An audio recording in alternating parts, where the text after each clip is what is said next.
Good. All right. Smithville Board of Alderman work session is now called to order. Before we get to the public hearing, we have a few resolutions. First item on the agenda is item number 2, resolution 662. Alderman Walker.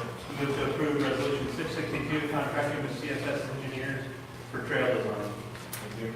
Alderman Scheffler. Second. Thank you, Alderman Scheffler. Any discussion? All those in favor of approving resolution 662 say aye. Aye. All opposed say no. Motion carries. Next item is number 3, resolution 663. Alderman Atkins. I move we approve resolution 663 to determine federal government shutdown. Thank you. Alderman Schiller. Second. Any discussion? Alderman Schiller. Yeah, I was in the shutdown. I was wondering if we can make some sort of change so that we can have a situation come up again to offer this type of program. Yeah, I think this gets us to the next 6 months or so. Does this cover us if something doesn't get resolved in 3 weeks? If something doesn't resolved before February 8th deadline, that I understand to be the next kind of looming deadline, this would cover us until July 15th. A couple of things to know, we always work with and have an option for customers to utilize a payment plan for up to a 3-month period of time. The difference here would be that deferment of anything for 2. So I think if you all want to act on that, that would be fine. If this is something for this year, this covers for this year's shutdown. Any questions? All those in favor of approving resolution 663 say aye. Aye. All opposed say no. Motion carries. Mr. Mayor, if I can just note for the record that I abstained that vote due to ethical reasons for my employment. Appreciate that. Thank you.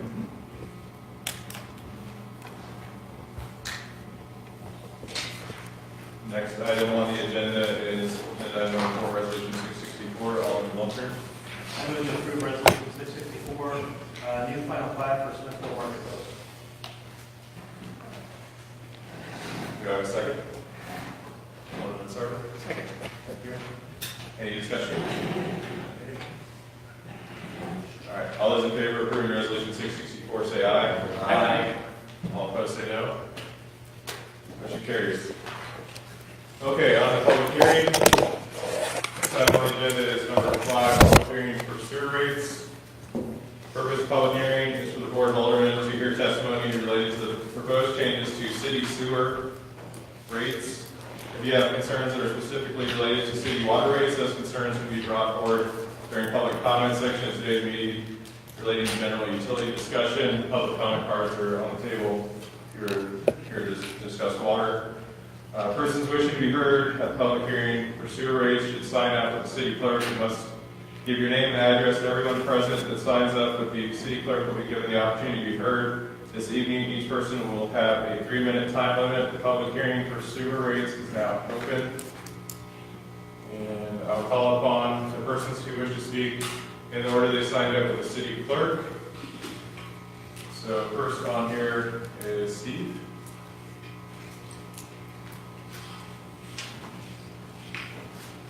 Again, state your name and address for the record, please. My name is Steve Cotter. I'm business manager at Good Shepherd Catholic Church up there at 18601 North 169 Highway. My address is 705 Benjamin Avenue in Gowan, Missouri. On the new rates that are coming in, by adding the proposed changes to the waste usage and the water, by changing the water meters, by charging more for the different size water meters, would put a 250% increase on our cost at the church due to the fact that we have a 2-inch line, but we only use 3,300 gallons of water in December, which would raise our cost from $56 and a penny all the way up to $141. To me, it seems a little bit unfair that we're using less water than some people do at home, but we're going to end up paying almost 3 times as much. So that was one thing that I wanted to bring across to the council. Just another minute. No. Thank you. All right. Next on the list is Kruger.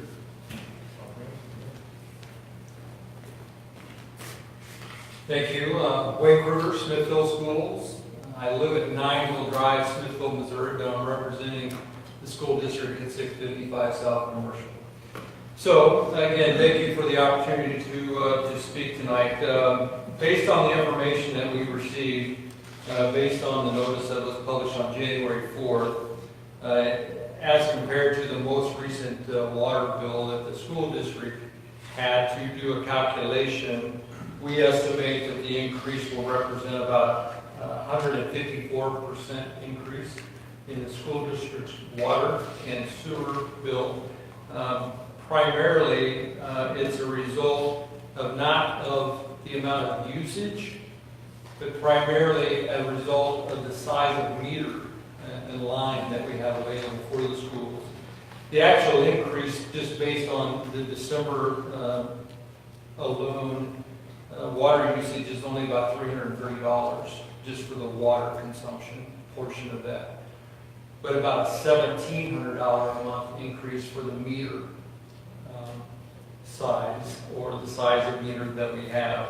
All in all, about a $2,000 a month increase. We like the city of Smithville, are an entity that survives on a tax base, and for that tax base, then we turn around and put that back into the business that we do. We simply are asking for more time to get the notice in January, in the middle of a budget cycle that we're currently in, to implement this on March 1st does not give us sufficient time to plan for this, and something that we're already in the middle of a budget cycle for that we didn't have an opportunity to include in our budget. So that's what we're asking for, is just more time. The rates are the rates. We just need more time. Thank you. Thank you. Those are the only 2 items on the list. There being no further testimony, I close the public hearing for sewer rates.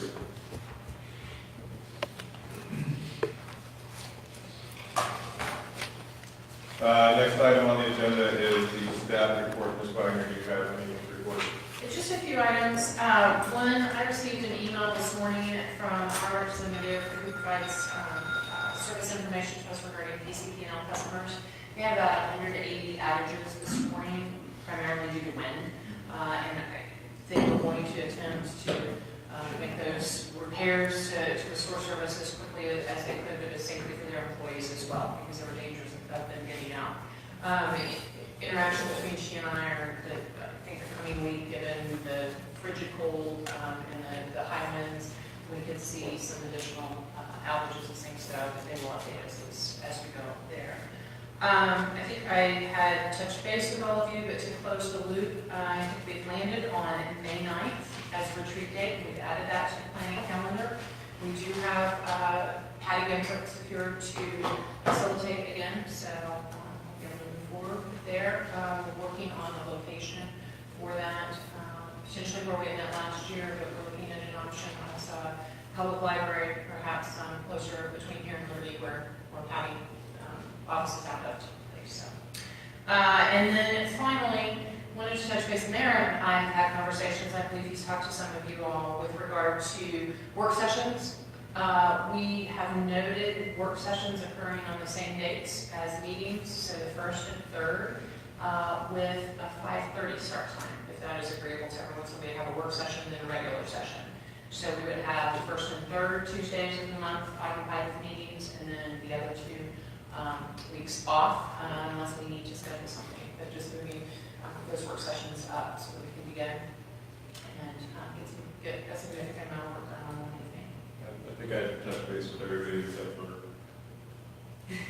one person who had a ball in Jeff City, and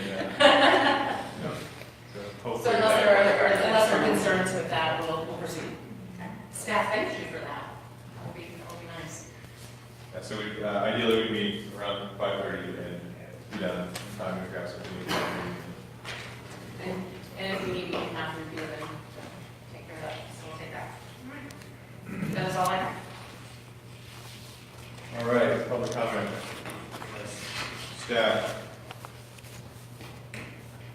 All right, and first person on the file here knows the public comment policy well, so Charlie, you're up.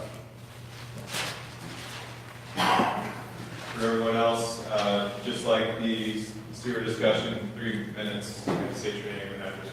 Okay, and to be clear, I want to speak about the actual agenda item, more or less, so I filled out 2 public comment cards. Do you want me to wait to speak now? No, I want you to go ahead and do number 7 first, and then we can take it, then we can go on to number 8. Thank you. Charles Waters, 503 Indian Trail Court, Smithville, Missouri.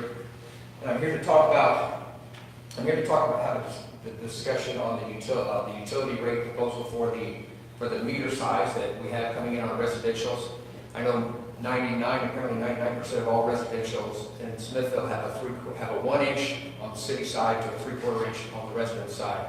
I happen to have a 1 inch. I was not aware of that until we received this letter stating that, and I checked with Ms. Wagner, Mr. Chevalier, and we confirmed that. It says that there was an $11 increase, but I received a letter last week is actually a $20 increase, so I don't know why there's a difference on that. But I'm here to talk about how, I remember when I sat on the board for 3 terms, there was always issues, trash, there's always times when someone can be exempt. They're like, hey, there's always issues, and I've written down a few that I think pertain. It says a customer in your book, it says a customer with more than 3/4 inch will likely have needs, and that's why they have 1 inch. Long distance, a longer distance. I've checked, I'm in a cul-de-sac, and I've checked my distance away from my meter to my house, where it comes to with the other people in the cul-de-sac. I'm no further, and they have 3/4 inch. So that's not why I have a 1 inch. My house was built in 2007, and I don't know why my builder asked for a 1 inch tap on my side. I didn't want a lawn sprinkler. I do have a lawn sprinkler, but that wasn't put in until we moved in 6 months later. I did not want an irrigation system because I didn't want the added rates. I just assumed let it go dormant and reseed. It's a lot cheaper. The indirect sprinkler system. Let's see. All right, and I checked with my irrigation guy, and yes, I confirmed when it was put in. The 1 inch line from the meter to the house is reduced, and here's the thing, I sent John Chevalier a picture, and Ms. Wagner, I brought it in when I spoke with her. Once that 1 inch line from the meter comes into my house, it's immediately reduced to 3/4 inch. Then it goes to my water heater, and it also goes on to my bathrooms and everything else that uses water, and it's reduced to a 1/2 inch. I don't have 1 inch plumbing in my house. It's like I have 30 some odd feet of 1 inch line from the meter, God, that went by fast. 1 inch line from the meter to inside of my house, and according to Google, that's only an extra 1/2 gallon of water in that line. Not a 1/2 gallon per minute, a 1/2 gallon constant. It never changes. So I have a little bit more volume coming into my house, and then it's reduced and creates pressure. It's as if that 3/4 inch was reduced at the meter, but it's at my house. I'm not putting an impact on this system because I have that 1 inch tap on my side. I only have a family of 3. And Kansas City Power and Light, I pay my water bill for the last 12 years. Kansas City Power and Light doesn't charge me for what I can potentially use with a 200 amp service in my house. I don't feel like it's fair that I be charged for potentially having what I can do with this 1 inch tap on my side when it reduces down to a 3/4. If I had 1 inch plumbing, I would understand. I ran out of time. Thank you so much. You're close, you only 10 seconds. Okay. Let's carry over. I checked with Minder Plumbing, did my plumbing. They didn't understand. Tim Minder, if anybody knows Tim Minder or Minder Plumbing.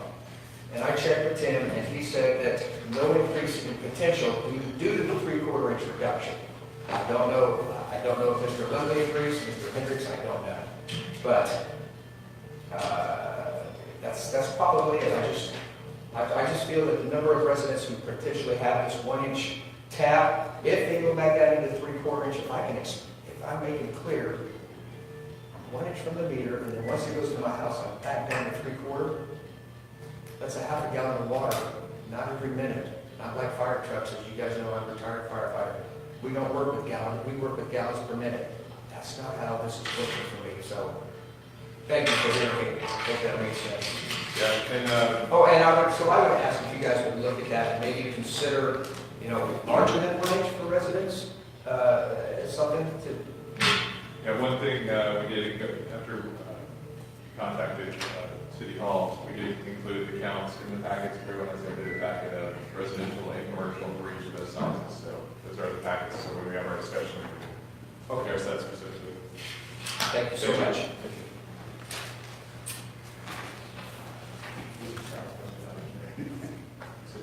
All right, next, that's the only public comment, number 7. Next is discussion of utility rates. We have one other public comment for that as well, so we'll get that before we get into our discussion. Okay? All right. Pastor Brown. Again, state your name. And this is My name is Lionel Brown. I'm pastor of the Community of Christ Church up on 169 Highway, 19469. I too have received this notification increase due to the size of the meter. I know when the church was being built, there was a code question of whether we would have to have a sprinkler system, which would need a bigger meter. Later we decided we didn't because no one resides there and lives there. And so we're stuck with it. The increase for us is over 3.5 times $1,000 for our small buildings, and the budget is a big thing. And going to the rest budgets are already approved for the year.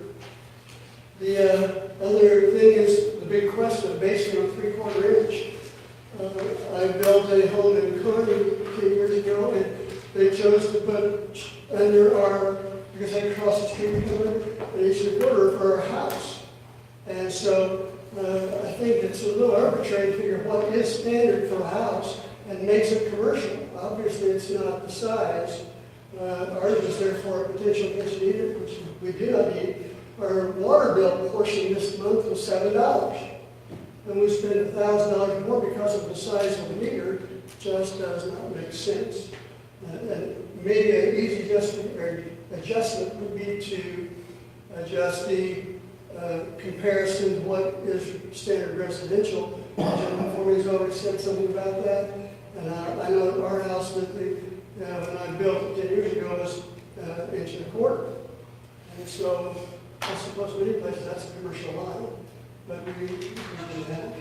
And so I'd like to ask the board to consider that and maybe readjust it in the way it's written so that the smaller lines, so that really 700 gallons of water less a month. That's not worth that much more, but we don't use that much. It's a church. Bill is open a few days a week, and we just don't use much water. Thank you. Thank you.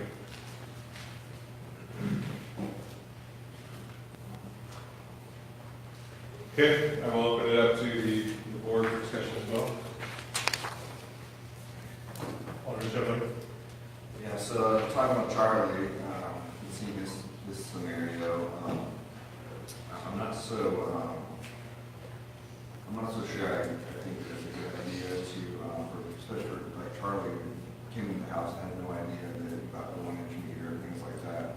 I'm kind of leaning towards maybe for like single family residential, if we could just make that 1 inch as the base rate.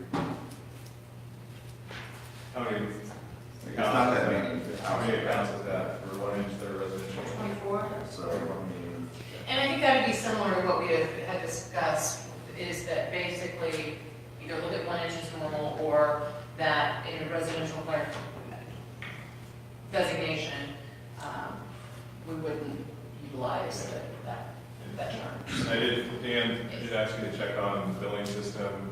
We do have the ability to do different codes for different. Right, it would be a manual process of splitting. Everybody's on the same rate table right now, so it would be a manual process to split people to different rate tables, but it is possible already. Because the one thing I also remember is the decision was made in the past to also bill our trash service with water and sewer, And if a customer is Marcus Commercial, they're not part of our trash service. So some of the multifamilies, we have to make sure we go multifamily residential, keep them on our trash service as well, not force them into a situation where they would not be eligible for our trash service. And some of the apartment complexes, for example, Clay Creek, have 1 meter for multiple residents, so that is cost shared by those buildings. And that capacity is needed. Right. The building system does have the ability to do that without a ton of extra cost. If that was going to be a lot of extra cost, then we'd really be defeating the purpose of rates. Just to clarify, once you manually move those over, does it store that? You wouldn't have to do that each month, correct? That's correct. The only, I hesitate to say. It's a work session, not a real board meeting. It's not a board meeting, we're sitting here. Just so everybody in the audience can hear me, I don't want to use the word caution or concern or anything like that, but it essentially takes us from 5 rate tables right now to 10. So now when a new customer is coming in, there's more choices to make sure that we're putting them in the right categories and that sort of thing, which we can handle with just a little bit more work, a little bit more, make sure that we're focused on what we're doing. That's something I like to support that. We get a motion for that, or is this is just discussion as a work session? This is a session, I'd like to have direction from the board as to what to include, because as the timeline is outlined, next week is when we would bring to you, if you all so direct that, the rate changes. And so what would be included in that we need some direction as to what to include. Okay. Alderman Blumberg. So I'm supportive of the 1-inch single-family residential being included with the standard residential line, recognizing that we don't want to get a place where fourplexes and others are given the same thing, given that we have a hole that they will have. Okay. And actually, that brings up a point.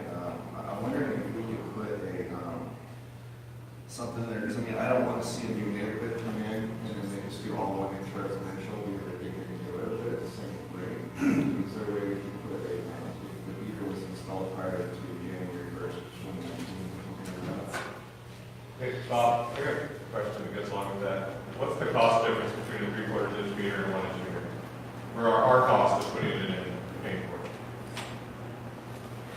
Is it substantial? My head, but it's probably $300-400. Yeah, 352. And then is that charged as part of the building? 500 difference. Okay. And what was the other question, sir? Is that charged as part of the building of the house permitting fees? Yeah, they say that when they do the permit. Yes.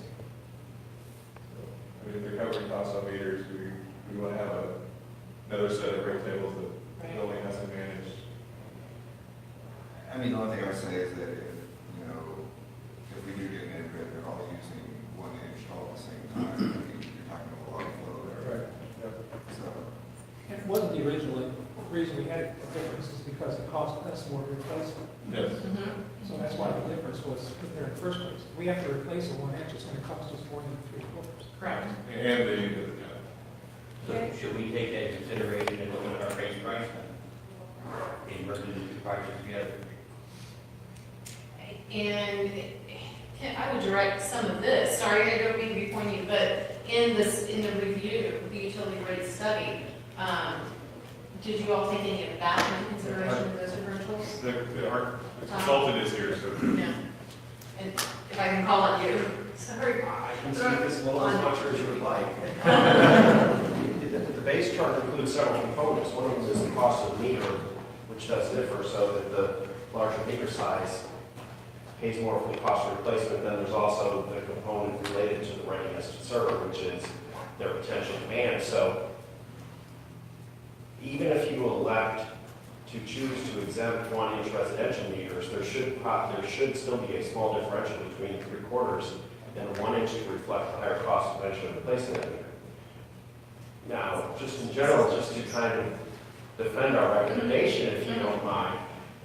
You know, the rationale behind this is those 24 homes in Smithville that have 1-inch meters, those builders asked for a 1-inch meter for a reason, and they paid for it. It's because for whatever reason, those builders felt that they needed more pressure and a higher flow rate at that home for some reason. And so that's the rationale for doing it. It's not because I've dealt with communities where literally they have 5 3/4 and thousands of 1-inch meters because over a period of time they moved from using 5 1/8 meters to 3/4 meters to do their standard was 1-inch meter. But here in Smithville, that's not the case. So while I sympathize with the previous speaker that, you know, he didn't know that his house had a 1-inch meter, his builder made that decision for a reason and paid the $500 more that was mentioned to put that in. Like, you know, builders don't just waste $500 for no reason. You know, I don't know what's in that house. You know, that's the rationale, but certainly it's a policy decision that you can make to go ahead and combine, you know, single-family residential and everything, you know, 1 inch or smaller. Since I'm up here, can I just provide a little context on some of the other comments? Sure, if you don't mind. We need to be a little careful because I sympathize with the churches, you know, who have relatively low volumes. One mentioned 3,300 gallons a month, another mentioned 700 gallons a month, and that they would see huge increases. But the challenge is that though, if that's true, that that's really how much they use on a consistent basis, they have way too large a meter on that property. And actually, in the case of the church using 700 gallons a month, that's not how much you're using, that's how much is being metered. There's a good chance they are using a lot more water than that, and it's not registering because that meter is too large, because that's what happens. If you have a significantly oversized meter, it is probably significantly under-registering the actual usage. And so what should be done is they need to be re-metered.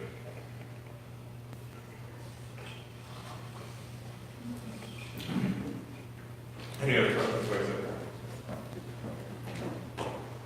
I want to clarify something or get it clarified for myself. I don't see Jack in here right now, but we were talking about single-family residences.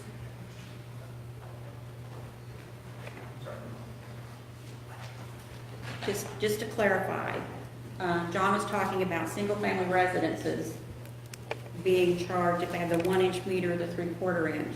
And we're referring to Clay Creek as fourplexes, but through planning and zoning, my understanding is by terminology, aren't those considered single-family residences even though there's 4 attached?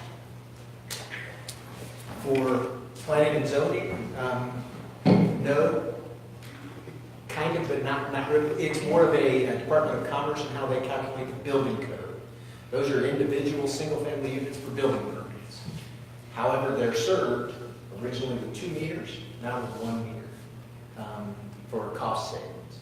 Because all I've ever heard is that there are single-family residences that are attached, so that's why I wanted. Yes. And we're speaking in 2 different Right. fields of single-family versus water use. They're on 2-inch meters now, right, on the new ones? All the new ones will be on 2-inch meters for 4 single-family units. Okay, so I just want to clarify that we're talking about a true single-family building, Standalone house. standalone house. And I think for it may be, that it single-family may be better, residence here. a single-family unit, meaning the meter is serving 1 single unit. Okay, If that's the just what I definition- want to make sure of in the terminology that we use in different settings. Yes, That's how we did our counts, they're in the packet, correct? and that's, Okay, I just it's wanted to make serving sure. 1 unit. The other thing I asked about, are those 1-inch meters clustered to a single subdivision, or are they throughout town? They're throughout.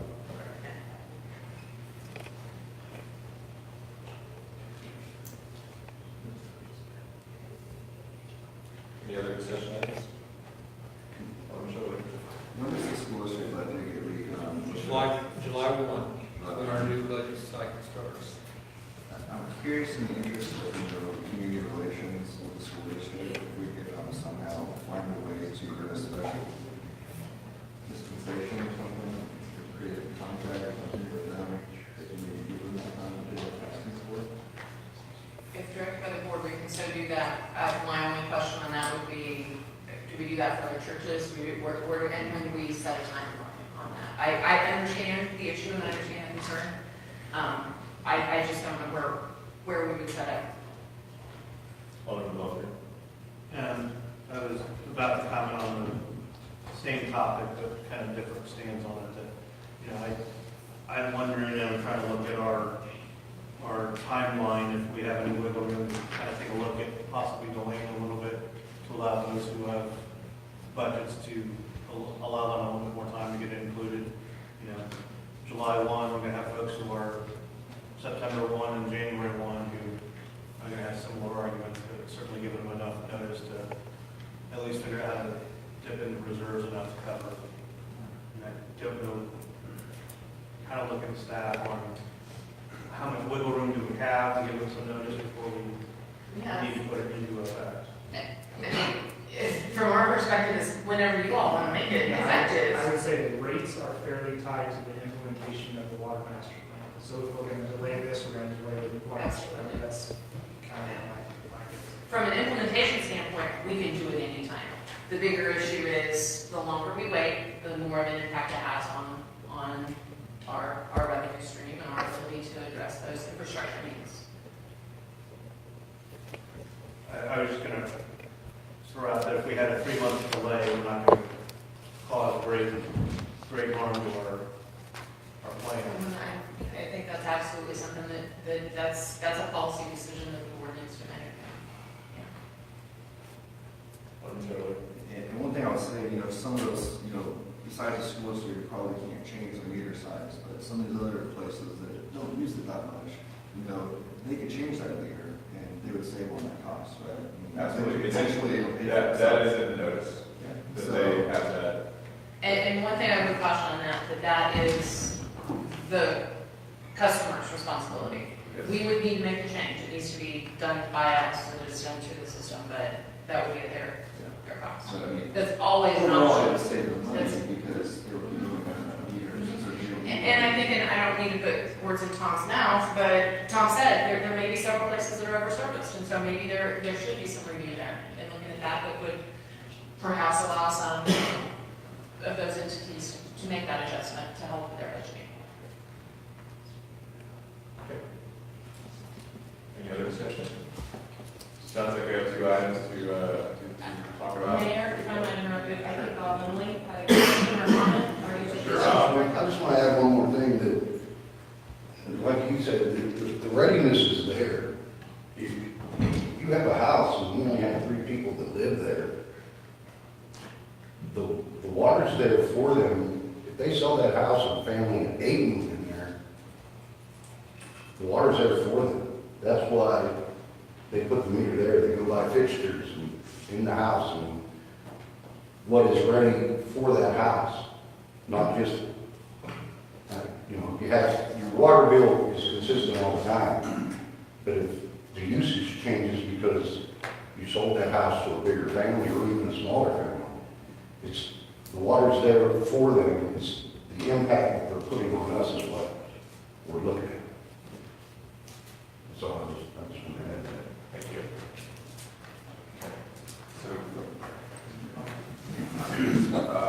Alder first. Just so, wouldn't you want to go by everything and go along with, if we're, instead of having it March 1st, just to go back to July 1st, then across the board as an effective date? Is that? Yeah, so those are the 2 items I was going to bring up, is we have an item to discuss on delaying the date and also splitting up the billing. Jack, I think you have something. If I could extrapolate a little bit further down the road from where Bob was, the houses and readiness to serve, some of these are calculated on a 1-inch meter because you have to have that big of a water line to get the flow and the pressure up to maintain 25 pounds of pressure at the house. For example, we have houses that are 600 plus feet away. If they reduce it, they will have water that goes under the minimum recommendation. That's why the builder, as the gentleman said, the builder makes those calculations based upon what it is. Not what you use, but what it is. 9 bathrooms in a house with only 1 person using any of them, going to have low, but it doesn't mean that 6 weeks later that person sells it and now it's fully used. So it's based upon the potential to keep the water pressure above 25, which is the minimum for a boil. Just wanted to clarify that. Thanks, Jack. Okay, so first I'll put this one out there. Anyone opposed to delaying the date to July 1st? No? Okay. I don't know the answer to this, but does that mean you have to hold a public hearing or anything like that? I don't know. I don't know, we should get, I don't know. Okay. And I think we, Tom? Effective July. Yeah. One thing I want to caution you on that date is you're going to get significant impacts on people's bills because they'll be moving into high summer usage at the same time. We're going to increase their rates, so That's a good even if maybe you could maybe do it April 1st or May 1st, it would have less of an impact. Just a thought, but that's, kind of more just an economic thing. And it will benefit you that you'll get the revenue from the rate increases, obviously, it won't reduce sooner. But it may have, there's kind of a compounding impact if you pick July 1. That's why a lot of times we really do recommend rate changes go into effect in the winter, because you don't get hit double. Thank you. Thank you, Tom. Okay, so, anyone opposed to day one?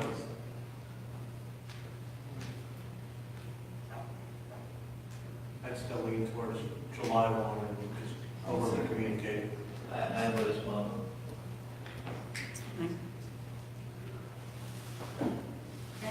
July 1 it is.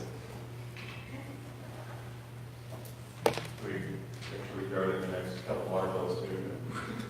We will make sure that we do that. Yeah. Make sure we have the phones on July 10. I would imagine that on July 10th, there will be some calls. Actually, that it would be effective with the August, they would see it for August. Correct, it would go out. So it would actually be August. All right. Yeah. So we want it to be on the August bill or be on July? I don't think we could delay it anymore, truthfully. That's what I mean, though, if we made it June 1st. Saying it should be June 1st. Yep. So we're saying to move it to June 1st, so it's effective July? When they receive that bill? You guys okay with June Is that what 1st? you guys, date doesn't matter, you guys can do anything, right? Wayne, is it on the school district? Great. So I hear June 1st, correct? June 1st, first bill is in July. Okay. Next, on to the building. Do we want to just add the additional rate tables for the situation we have with the 28 residents on the line?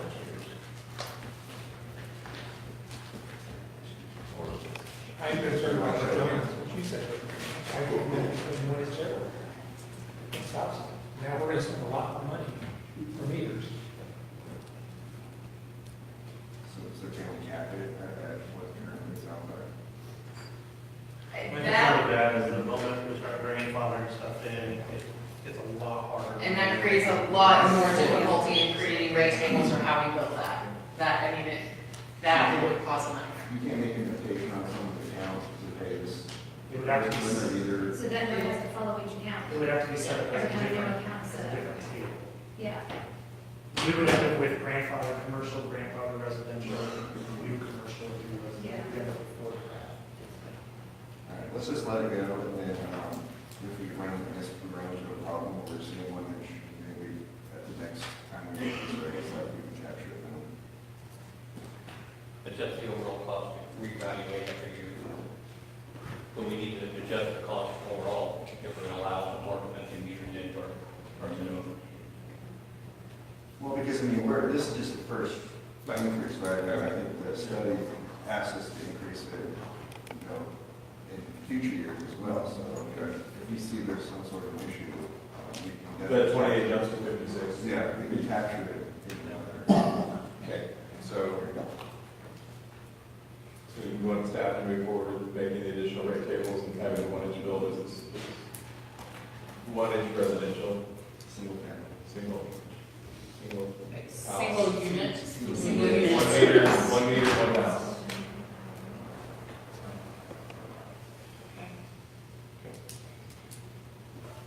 Okay, just to make sure staff, are we have what we need then? Okay. All right. Very good. What we will do then, we'll get this around, we probably won't bring it forward for the agenda for next week, we don't have a rush. But we will bring it in advance of the June building cycle. Sir, you have a question? Two questions, really. Did I understand that by the option to downsize our meter? Yeah, that was on the notice you received that you could contact the water department to discuss that. Okay, we can discuss that.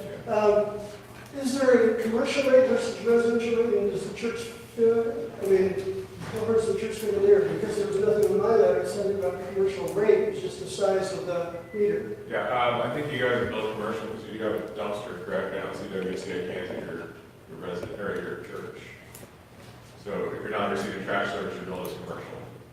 Oh, okay. Yep. Very good, yeah, thank you much.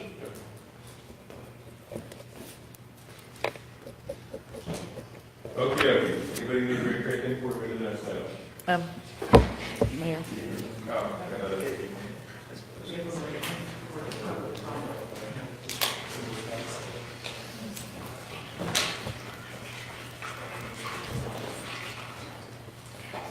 All right. We'll pretend we're back to number 7. Tristan.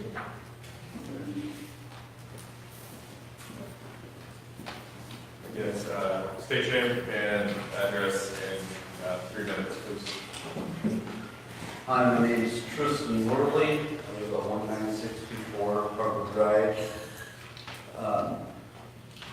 Sorry, I have a sore throat. But I wanted to just ask about vicious dogs in general. There is a section 235.120 within the Smithville ordinance talking about vicious dogs and how they should be handled. For probably 5 years, I dealt with my neighbor's 2 pit bulls who continually get out, ran the fence, break boards. They actually almost attacked me one time, which was caught on video. Submitted to the police department, was supposed to go to court.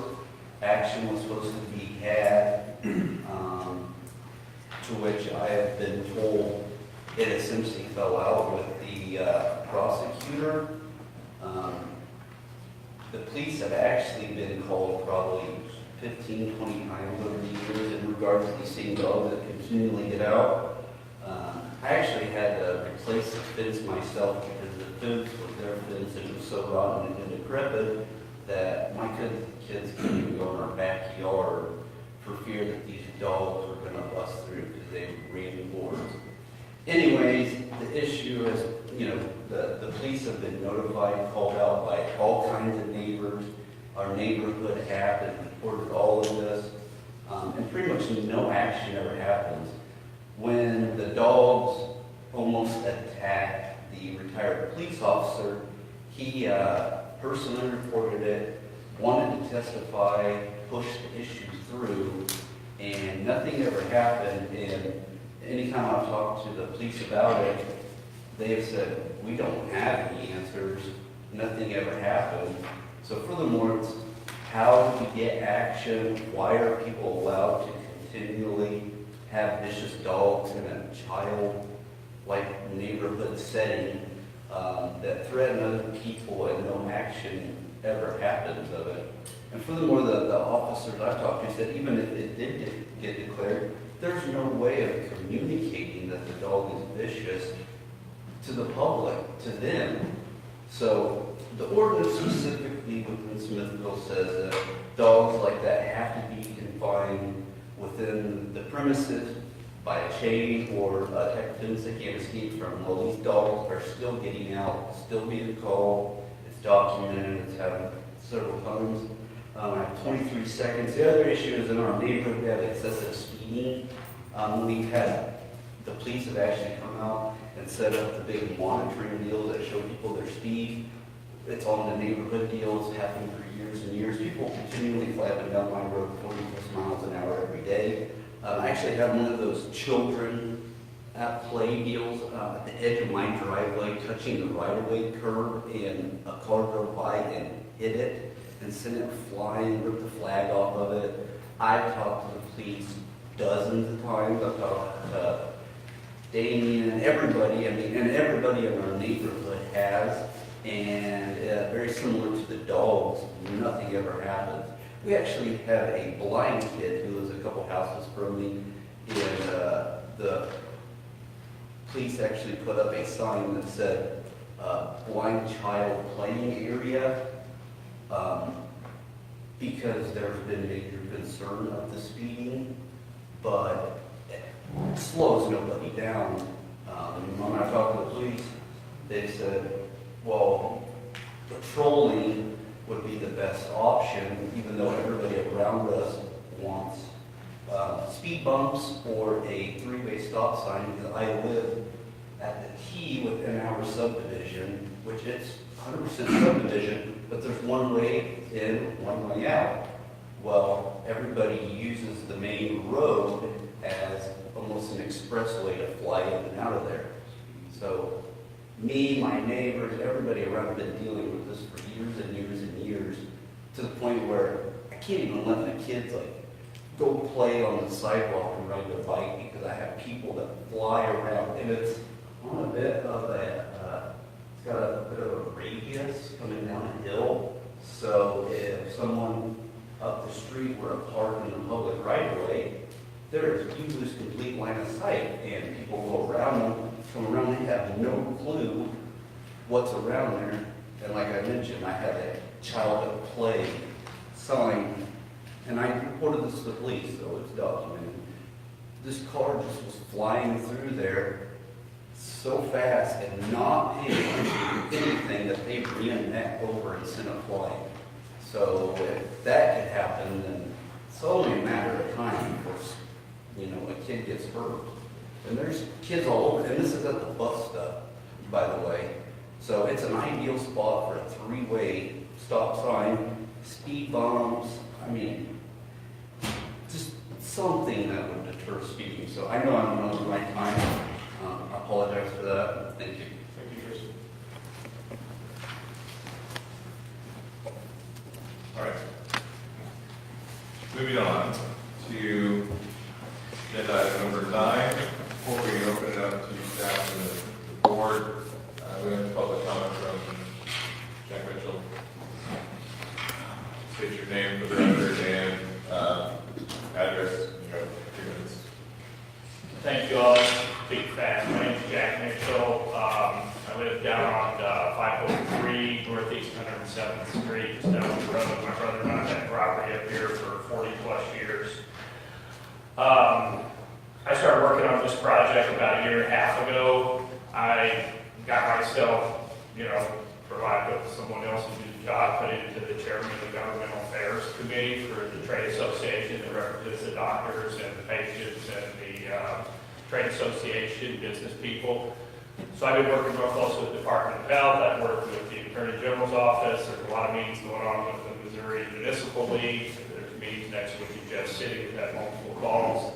I've been in front of a lot of city councils. I just want to point out a couple things. This is a constitutional provision. Over 2/3 of the people in the state, more than voted for the Senate race, with McCaskill and Holly voted for this. So there was huge community participation. Clay County and Platte County were above the averages in terms of voter support, so it was well over 2-1. So there is a constituent out there in the society, a broad constituency supporting the medical marijuana constitutional provision that was passed. We as an association just want to make it really clear that we're available for whatever resources we've seen this implemented. It's significantly different than what recreational or adult use is, and that's not here and not in the future for maybe a number of years, if ever, but right now it is a medical only, and it traditionally these things have been somewhat, in terms of the dispensary outlets, been somewhat treated as pharmacies. There's only going to be 24 in this congressional district. I really don't think the numbers are such that Smithville area would get more than one. I think Smithville is a bit of a gateway for some of the northern communities with a lot of traffic coming through it. So I do think that the health department has identified their priority to create patient accessibility. So I think Smithville probably will be a good candidate for a dispensary, and traditionally those gone into commercial use areas, again, traditionally where pharmacies have been allowed. The other two uses in terms of laboratory use or manufacturing use and a grow have typically been in more of the industrial areas. And I've had a couple meetings with staff just to discuss, our opinion on some of this. And it seems like the city may be going in that direction. I think that's consistent with what most of the cities around the state are doing. There's basically three, and I'm sure you got a significant briefing on this, so I'll spend one more minute. Maybe there's sort of three uses that have been a concern and are specifically in the language of the constitutional amendment. That's the 1,000-foot distance from secondary and elementary schools and then churches and daycare centers. Those tend to be registered daycare centers according to the Department of Health. Department of Health will have their regulations out. We've spent months working with them on the policy issues behind all of those. I don't think there are going to be any big surprises. There will be. The city has the authority to lessen that 1,000-foot requirement, but we're not here to promote that or anything. And we understand that this is your community and sort of how things get placed around the different zones is a community, responsibility of this group, and we understand and support that. So with that said, I'd just like to point out that, the trade association, Montana Trade Association is a resource and anything we can do to, offer. We've spent months working on every line of this thing in terms of the regulations coming out. It'll probably be the most, if there is a dispensary in this town, it'll probably be the most secure, more security device in terms of the amount of, security, surveillance, and cameras, and all the other sort of things that go into it. So the procedures are beyond overwhelming.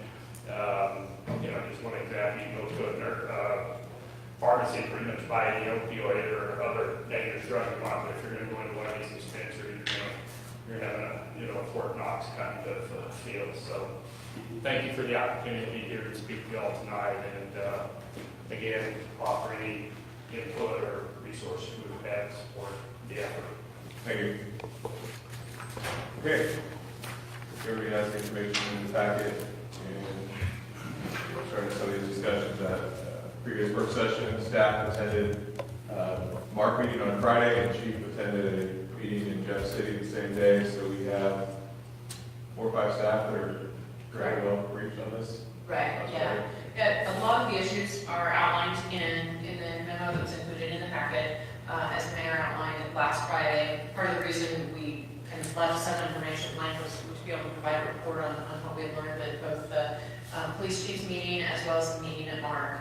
Nikki, myself, Jack, and Tony Brotman attended that meeting, which was very well represented by representatives from around the Mark service area on the Missouri side, folks from public safety, from business licensing, planning and zoning, various parts of the organization that have an impact. The meeting was structured as an opportunity for us really to sit down and look at the different issues, identify questions, implementation issues, opportunities where we can maybe work as a region on some of the implementation and enforcement.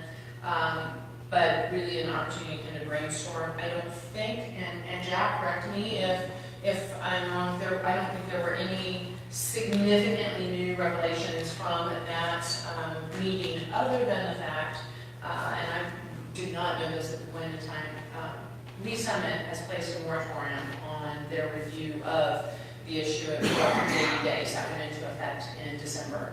That is not something that we would recommend at this point in time for the issue in general. What we recommend basically from the information that we provide, our analysis, and then after meeting with folks in the Mark area, is to kind of take a two-pronged approach. One, really from the zoning issue. As Jack Mitchell indicated, in a lot of ways, really the industrial use is what your industrial zoning districts are what makes sense for primary, the manufacturing and grow portions of the commercial side. The home grow side is kind of a different animal, and to veer off topic for 1 second, I think our perspective on that, particularly given the Chiefs comment, or Chiefs meeting last week, the Department of Health and Senior Services is really working to come up with guidelines and directing enforcement on that. And I think taking a wait and see attitude on that, because it's going to have an impact just on our enforcement and how we go there. So that's on the home side. On the commercial side, the manufacturer, the grow, really the industrial zoning makes most sense. From, as Jack outlines in the memo, the dispensary side, as both Jack Mitchell and was outlined in the memo, makes sense as a pharmacy use. It probably be in B3 district, correct, Jack? So what we have done is the staff has gone ahead and created a notice of public hearing for the Planning Commission in February meeting to have discussion on the uses for medical marijuana is based on the state constitution. You can't see the information real well here, but Jack has talked to a few of you. He's actually gone into his water map, outlined the locations of schools, daycare centers, and churches, and then use that 1,000-foot radius. There are really limited locations in town, and this would make sense predominantly on the southern 169 area, and really west as well. So we would recommend that we focus on, at the Planning Commission level, those uses.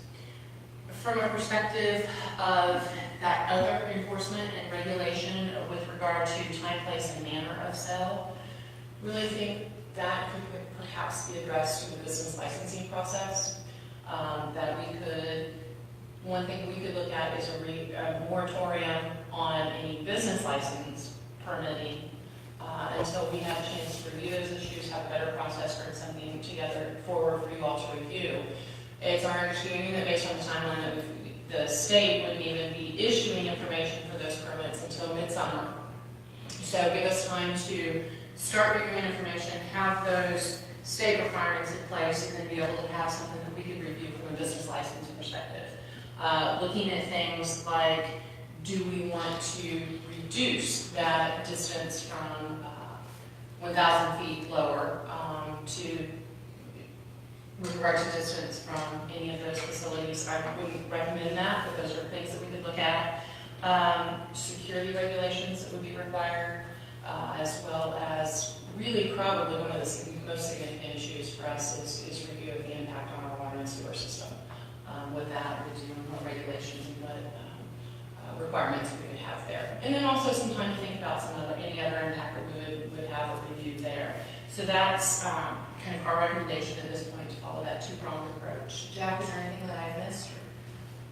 Chief, I briefly noted from an enforcement perspective, there will be an impact on the police. I don't think there's any doubt about that. Part of that will remain to be seen as we understand what the permitting process is, particularly on most home grow operations, and how we plan to respond to that. But a lot of it will be really reactionary. So that's what we got. Questions, direction, general thoughts, appreciate it. Yep, so first thing, the planning discussions, or planning and zoning have a discussion before we get into this. That's what part is really to be located. Okay, so we're good on that. And on the second one, as far as time, place, and manner, is everybody okay with the work session in that in June, after we have our retreat, after we have our strategic planning sessions and everything else, so we can kind of see what direction, since the state's not having it until this summer anyway. Yeah, June 4th is when we're supposed to have the regulation. Okay. So if we can have something between the retreat and the regular meeting, have a work session then to kind of. What I'd actually recommend and prefer is that we know what requirements the state's coming out with in June. Let us review that. I would say late June to July to allow some review of that. Do we need a meeting before that to discuss if we need a moratorium, we have some more time? If we want a moratorium, I think we can just know that that's just direction we received, and I don't think we need anything formal at this point. So. Everybody agree with that? Any questions for staff, why it's fresh in their minds, if they just got on this Friday? When we're talking about that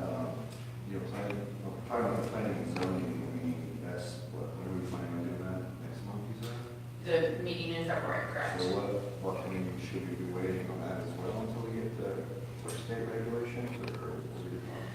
I don't think there's a need to wait on that. The state regulations are more broad from that perspective.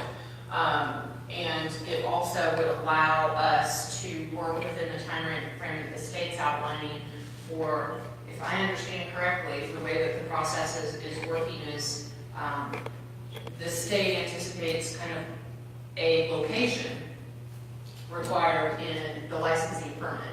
Correct. So that's really the first step in the process for those who are looking to locate. Somebody could come to planning and zoning in March and say, okay, you guys said this is limited to I-1, we want to submit a building plan without taking those steps, but they wouldn't be, that takes 60, whatever, however long to build it, before they can even get to the point where they need occupational license and all those other things. Yeah, so this is just to really say where we're going to go about this operation at. Yes. No regular sales.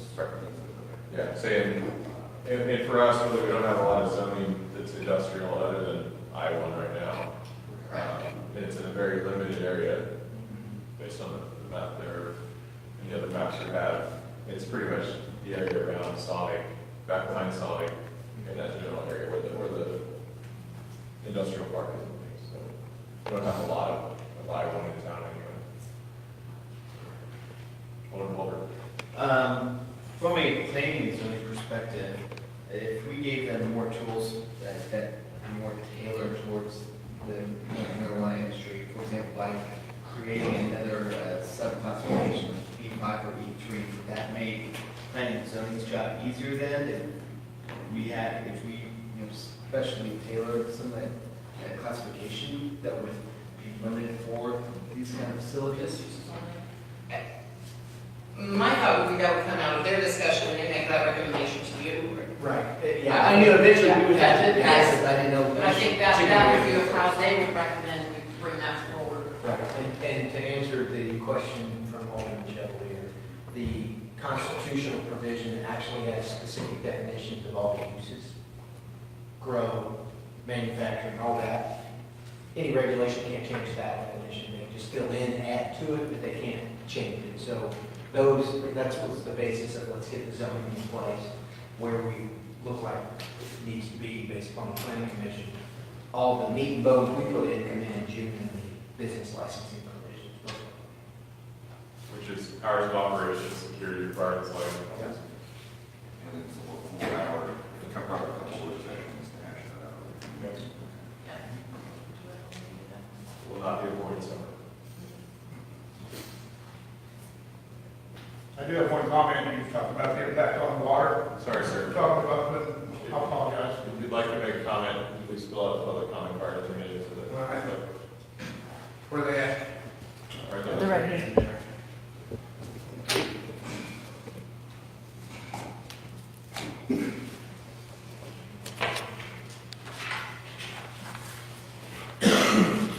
Give them a bit of time to fill it out. Any other questions on this for staff or any other discussion? Can I make just one tiny point that's important? Just take 1 second. Sure. Go ahead, Basically, step up so Yeah. people on the live stream and stuff. Yeah. Essentially, the regulations and the applications come out in June, and there's a period till August, first week of August, to prepare those prepare those applications. They're literally 500-page plus or minus applications that have to have a huge amount of data committed to one site. So literally everybody that files any of those, and there are probably a couple thousand of them in the whole state, has to have a site and some reasonable confidence that the local authorities are going to allow that use at the site. Now, those awards are not made until December 31st or January 1st, within that period of time. So there would literally be no construction or actual work done until the first quarter of 2020. That would be fairly intense for those who were successful. But in terms of just knowing where the site could go, sort of in a April, May time frame for people who are going to make a decision to submit based on that particular site, and being able to do it that site would be is a huge consideration, the consideration for the industry, people that are going to be filing these applications. Thank you. Very good. So, got up there. Just please state your name and address for the record, and you have 3 minutes. Jim Miller, my name, I live at 7575 County Line Road. Where we're looking to put in the cultivation center is not in Smithfield city limits, but we will be needing water from you guys. We've talked to the people in District 2. They've talked to the city of Smithfield. We need like 8.5 million gallons of water in a year. So there'll definitely be some impact on it. Now, sounds like a lot, but it's only, what, 1,000 gallons a day? Is that right? Gosh, I missed that part of that probably. Anyway, we're up in holding tanks is the plan. So we'll have 20,000 gallons of storage there. That way when we use a lot of water, it can trickle back in, not to affect the overall flow. What he was saying is exactly correct. For us to give the state a good plan, we need to know where we're going to put it, what it's going to cost, all the impact things that you discussed, that all needs to be in that plan.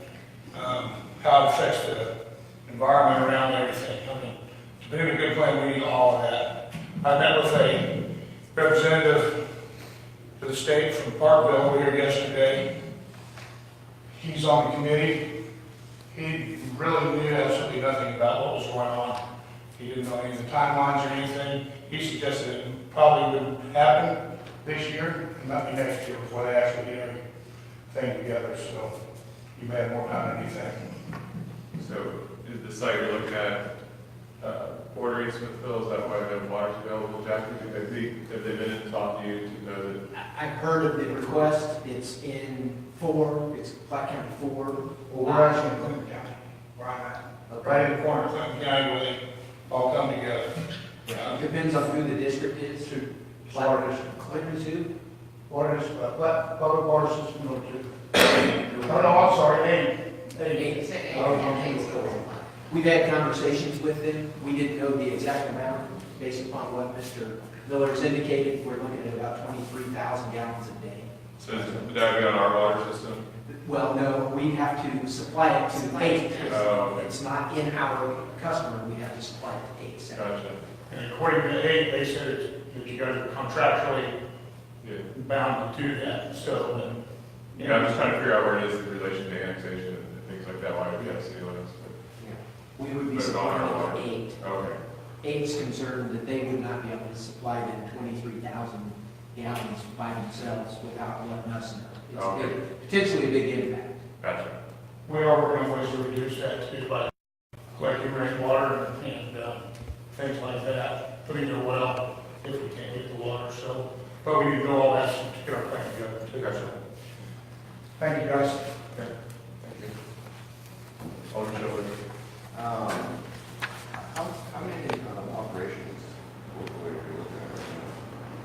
How many have been in talk with the planning department? Jack? I've had conversations directly with 4 different folks, varying levels, either sale only or manufacture, grow, test. And the whole content with a sales component on it, so 3 different folks. Jack kind of put circles like, Spider said, on the map, there's some circles around the different schools and daycares and churches. And the planning commission will have something a little more, not sharpie. We'll get together. The map has been very handy this year. That map has been amazing. So we'll have something a little more specific using the definitions. And John, just to clarify, was your question then also the number of facilities throughout the state that are going to be permitted and authorized, or just the that we had an interest? Okay. Sure. Right. Any other questions on those? Based off this gentleman's conversation of public water, number 8 supplying them water, is 8 the only public water district we supply water to? So is the potential It is just 4 and 8. Okay. So the potential could be maybe for 4 to come to us? 4 has not used water from us since 2006 or 7, somewhere in there. And we actually had a meeting with them just last week. We anticipating that we may stop providing to them. I just wanted to make sure They we're not make going to requests that get we into. just go ahead and shut the meter off, but yeah, what those liabilities or impacts might be. Yeah. And so I think probably a good thing for us to do would be to reach out to the survey and see what information they've received, what inquiries that they have. They made contact and asked for us 800,000 gallons, could we supply that? When it came to me, it was 800,000 gallons a day, a week, a month, it depends. Based upon Mr. Miller's calculations, that's 23,000 a day. We currently make over $1 million, so we're okay. Is that water that's on the left, because that helps with our delaying the water rates going up to 2 months? Well, those increased water, that won't happen until next year, but any revenue is revenue from that perspective. Yes. Yeah. All right. We're done talking about this growing. We're going to go to the legal farming that we currently have. Brett is here. If you have any questions. Is that what we're farming now? We can't farm it on federal land, so that's not going to happen there. Not legally happening around the world. I'm sure Chief has some stories with some others going there, but. So, yeah, so the memo outlines the district what has been utilized, how we lease the property at Smith's Fork. The mayor has, he and I have had conversations of potential of leasing land again. So we wanted to provide that history and are seeking direction from the board as to how you all would like to proceed. If you have questions about the information that's included or questions about any of that, Brett's here to answer those. Yeah, and so David Barman approached me about it last summer.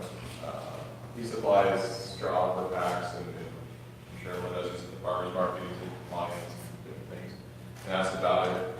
I know the decision was made, I believe, last year to not farm the land out anymore because of some events facing things like that, which didn't pan out. We got the land there. We have a local farmer willing to bid on it or put it out for bid. I'm sure there would be others as well. We did sell some hay this year, and that farmer passed away, so it was able to put it at the same time. The major concerns are cross-country use and then the equipment being left there. So we do put it out, we want to make sure the contract has that clearly defined. It's not a storage, it's not traditional crop ground, where we just leave you back there all year. Any direction, questions, comments, Alderman Shepherd? Yeah, I would definitely like to make sure that we still have access for cross country. And that be in the agreement if we do this. And also, I'm just, throw this out there. Can we look into maybe a dog park in some of that area? That area would not, that was not ideal, it's kind of far from everything. But the crop ground is pretty far back there. The land we did look at Smith's Fork is closer to the bathrooms and everything else. But the county did have their budget meeting today, I don't know if that. And I didn't, when I pulled up their agenda, I didn't find. So speaking with the county commissioners, that was supposed to be in the budget that was voted on today. So we got some big do that, Josh is going to find out stuff pretty quick. So. But no, we have sketched out a spot for dog park at Smith's Fork. This would be pretty long time back there to the crop land area. It's 25 acres of crop land or something around there. Correct.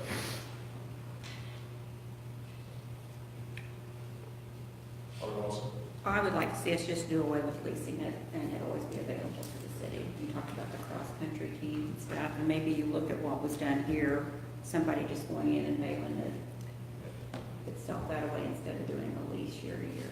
Yeah, and I think what, a year, and then mowing the hay, and if we do a lease, or we do just an agreement where they come in and put that in and cut it for us, I think that he would be able to do that as well. He's looking for, he's running out of supply for packs for sure, but is it something we need to put out as a bid item, or just something that Brett can just reach out to him and say, hey, come out, we have hay fields that you can definitely use that.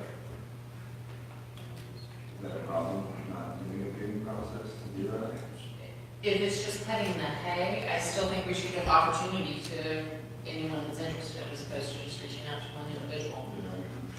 Okay. So you're okay with that? If it's not leasing it, putting out the option in it? Because did they just do a split on what they sold it for? Or? No, they just made us an offer, and we hadn't voted. Okay. So we kind of ran up the flagpole, and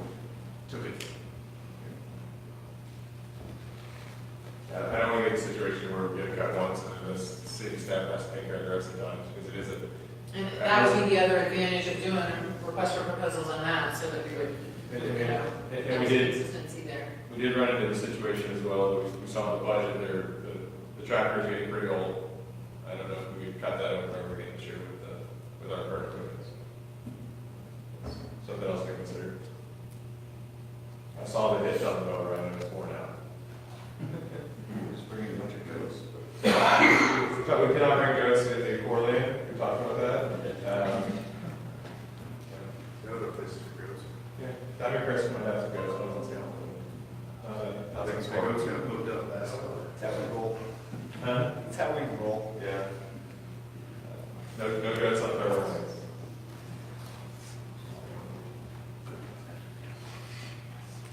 So do we want to just let Parks Department take care of it, or do we want to put our RFP to make sure it gets taken care of the whole year? If we're gonna do it, I feel like we need to bid it out. Yeah.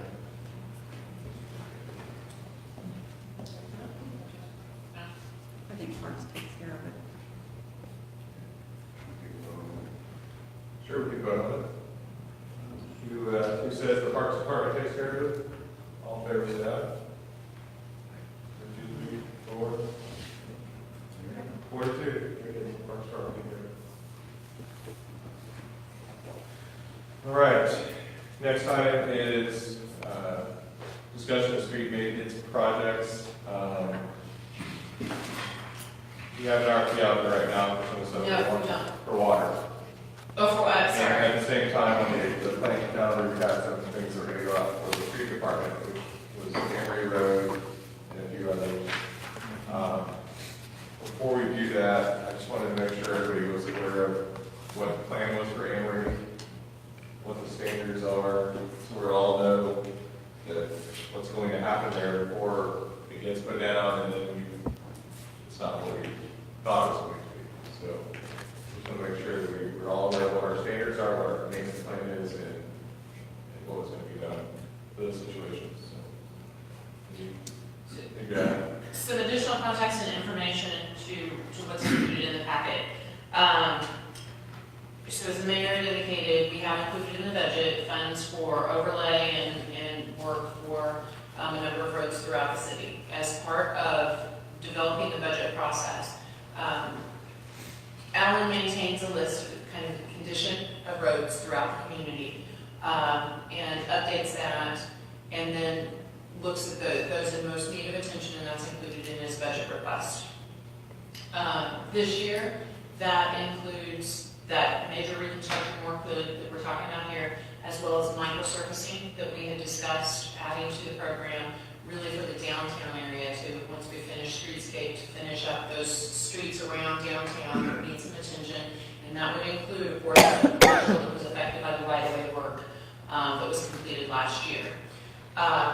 The microsurfacing piece is not included in the RFP that we're looking at here. They would be completed by 2 different contractors for 2 different types of work. I think some discussion with regard to our right-of-way inspections and that we've discussed that that's something that we need to have discussion, and that continues to be on our planning calendar kind of as a future discussion. So it's independent of these items.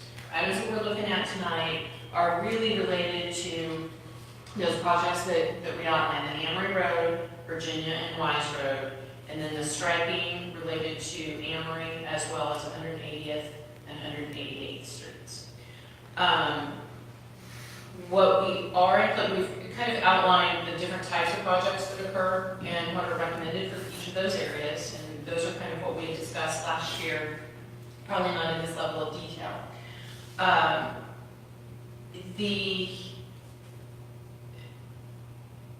road work would be completed to APWA standards, would continue to be reviewed by our inspectors. But one of the things, and we read this in the memo, that we have identified as kind of best practice and something that we are going to incorporate in our bids in the coming year, this year and moving forward, is that the contractor provide a third-party inspector who also is reviewing that. So then if there are any disputes or concerns, they would be using the same standards, the same PWA standards, but then we have someone else who's also reviewing it.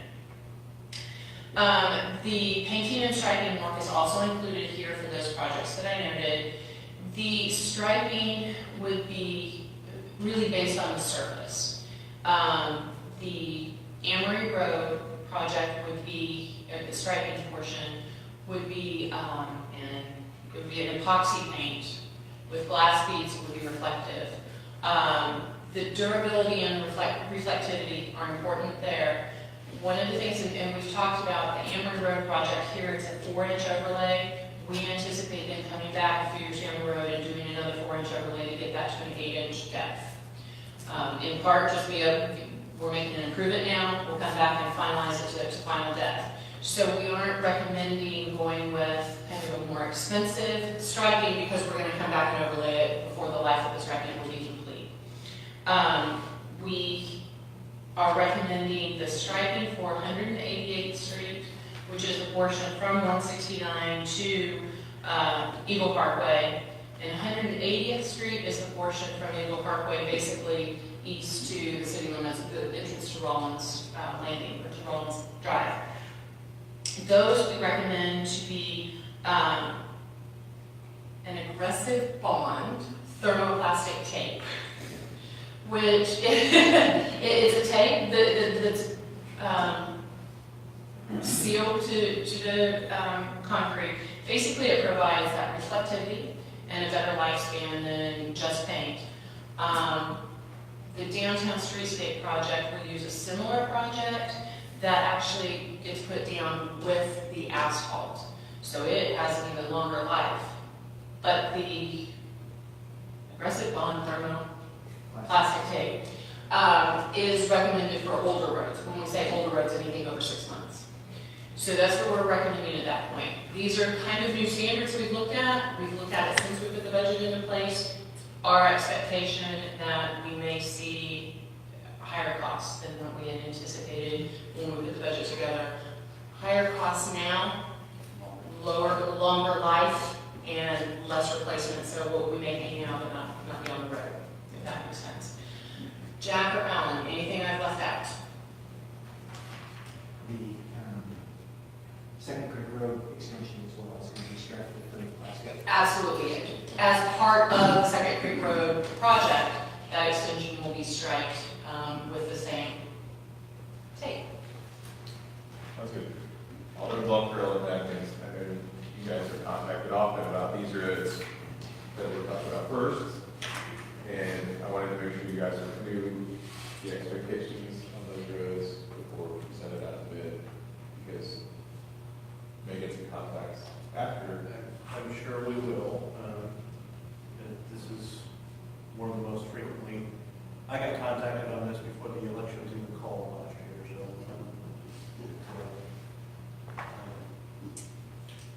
so just so we're kind of putting it out there, 4-inch overlay, a while later, do we have a timeline on when a while later is with the additional 4 inches? Heard that way. We would hope in the next 3 to 5 years. So that would be a 4-inch chip and seal or 4-inch asphalt, 4-inch asphalt. and then come back And and the whole thing would be 8 inches, which is our minimum standard. And I know at the ballpark, we have a ballpark on how much that second phase is going to cost. It's going to be roughly the same cost as the first, but time value of money, so it's going to be, say, 25% higher. But now, So I don't have in front of me, what's the cost of phase 1? I do not recall the estimate. I don't recall the estimate, but it was a pretty penny. But the plan was to pull this portion out of CIP funding and do it in our regular budgetary stuff. We could do that. We could eat that one bite at a time. And does Amory give us any connection to the new bridge pedestrian path? No, this is just the overlay. If and when that area develops, we'll have developers. I know that was. Yeah, and that's, I'm supportive of this, you know, it takes care of the bulk of the problem to begin with. It's not quite what everyone's going to hope and dream for at the end of the day, but we will get there. The level of improvement will be dramatic. I think Easier school bus ride. I think the inspection piece too, adding that in there will avoid some of the complications we've had with 134. I know that's not in my ward, but having lived here for a while, angry's always been a big issue. So will what we're doing here hold up for 3 to 5 years? Absolutely. And it's just the portion from the bridge to Virginia, right? The other part we've already. In 2015, the portion from the concrete by 169 all the way down, that, not only was it full depth asphalt, but it was, the entire base was taken up. We had to redo the whole thing because it had failed. So in 5 years, we're going to close the mission completed sign? Eventually. Is it still there? No, that came down, that was my first phone call. I got calls about blowing tires before the election was called, and so my first phone call was please take down the mission completed sign, because we didn't blow tires. There's our budget. 180,000. So I was gonna. Yeah, I did, a range of I two. remember it was around 200, so. And that's just before. Yeah, For those following at home, that was kind of, it's a big chunk of change. yes. The estimate on 134th Street was 150,000 as well. That was listed in the street budget. Correct. Did not make the line. Okay. Any other questions on the streets? Think of a later date, we get a little more defined on some of these things and look at complete streets. Absolutely. Make sure we do signage and things like that, especially once we connect into the pedestrian path on Amory, we're going to need share the road signs and all those other things that could cost additional things. So, put that down there. Anything else? Or we adjourn? Let's go back to when Tristan was up speaking. Do we need to be looking at a possible three-way stop at the intersection he was talking about? Jack or Chief, I know I've talked to you both on this, we put out the speed counters and things like that. And I know we had the trailer out there for a while. And we kind of engaged what the problem is. We have this on our target enforcement list and on the list to put speed trailer out. Last week or so with weather, Yeah. it's been an issue, and probably through the rest of this week, weather's going to be kind of crazy here. I don't remember the last time the traffic counters were put out. And they're even less likely to go out because they are doing Yeah. very Yeah. well. Tear those up. Yeah, I know with this weather, and I drive through the intersection every day because it's the only way I get out of my subdivision, to your point. And we do have an officer that lives, he drives that road every day as well, and we have a former officer that lives catty corner from Tristan, so we have a lot of eyes on it, I know. So once it gets a little warmer, we can trail back up there, speed counters out, see what it is. But even if we do a three-way stop there, it's still 1,000 feet from there to 169, so we're just gonna push the problem a little further down there. Sorry, you live up there as well, so you can drive that same strip, you know? No problem, so. Okay. Anything else? I know we noticed that we have a section for new business, but as we reviewed medical marijuana and some other things, I'd like to add to the work agenda, just a general review of our ordinances and codes to make sure that we're up to date on where we need to be. We've got a lot of stuff out there, it's worth a review every now and again to make sure that we're more car than horse and buggy.